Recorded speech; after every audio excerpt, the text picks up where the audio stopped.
Hey, and welcome to my channel. Today I'm going to be doing another screen printing video. I'm going to try to do it like a start to finish for those of you that are beginning, just starting out, just buying the bare minimum materials, so that way you can start today or tomorrow after you go to Hobby Lobby. Today's print I'm going to be doing is a cactus print. I'm not sure that you could possibly see it on this. Yeah, not really. Anyways, it's a cute cactus print. It's got a little cow ear tag on it with my monogram. Monogram with my initials, basically. It's just got my initials. And I'll show you a picture right here of what it looks like. I have this up on my Etsy shop, so if you are wanting to purchase this, you can purchase it there. Other than that, you can find your own files, kind of create the image yourself, and use it for personal use.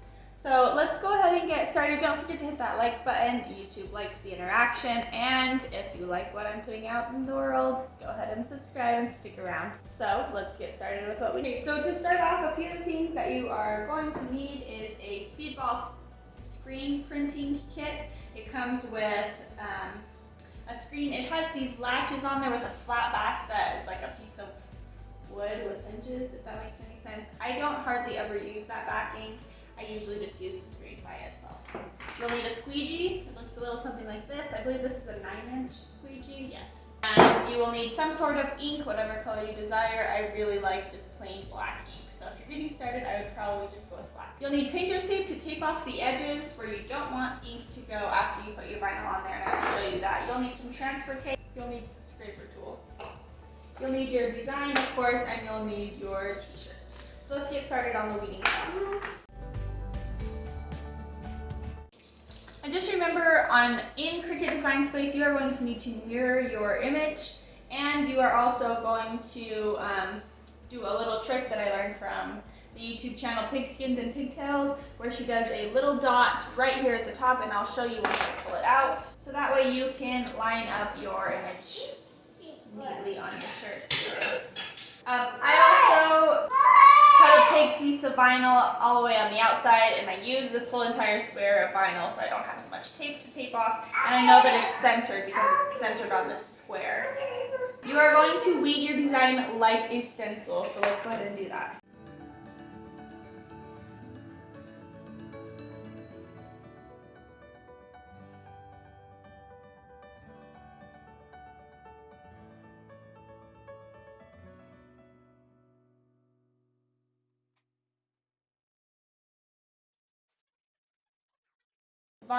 Varnishing tool, that's what this is called. So after you have varnished it to your transfer tape, you're going to remove the white backing off. The best way to do this is to lay it flat and unravel like so.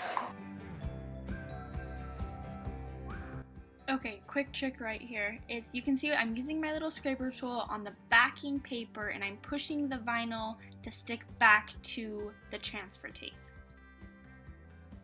Alright, you're going to go on the back side. Let me stretch this. Okay, I'm actually really glad that I ended up re-stretching this screen because I think it's good for beginners to see. So you can see it's just like a cordon groove. You just pull out the little cord, re-stretch it, and push the cord with the screen underneath back into the groove.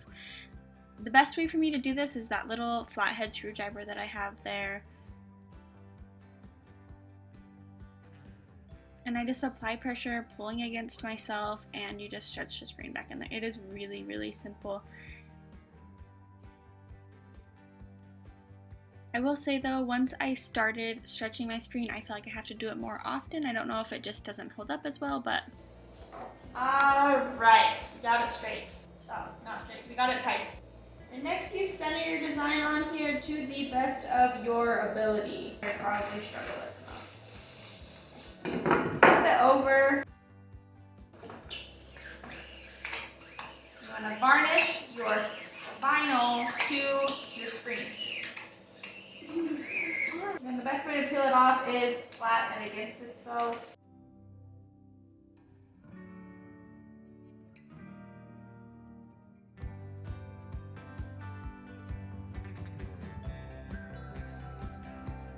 Okay, so I wanted to show you what I literally put underneath mine. It is literally a cardboard box. But anyways, you just want it to be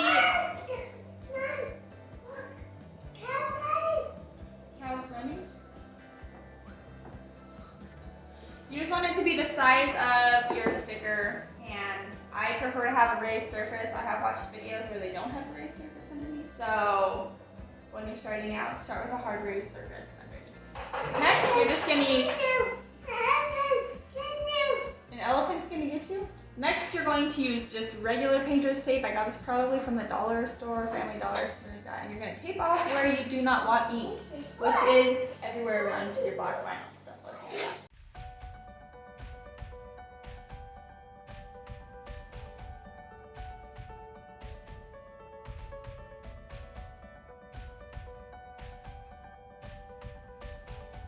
All right, let's move on to the screen printing part. Enough with the prep work, come Haley. I took an Avery sticker label, stuck it right in the center of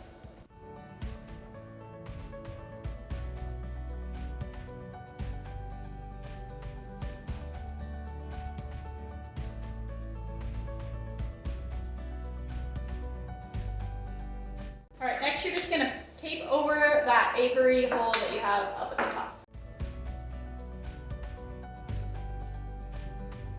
Alright, so you're just going to apply a little bit of ink right here at the top, and then you're going to squeegee over the top of it. So let's bring you a little closer. Hi, Maylee. Alright, next you're going to open up your ink. Make sure you're going to open up your ink.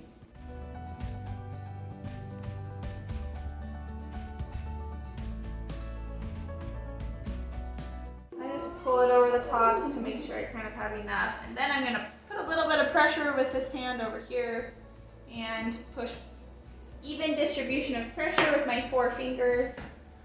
Pull it over the top, and I'm just going to do it one more time. Maybe one more time. And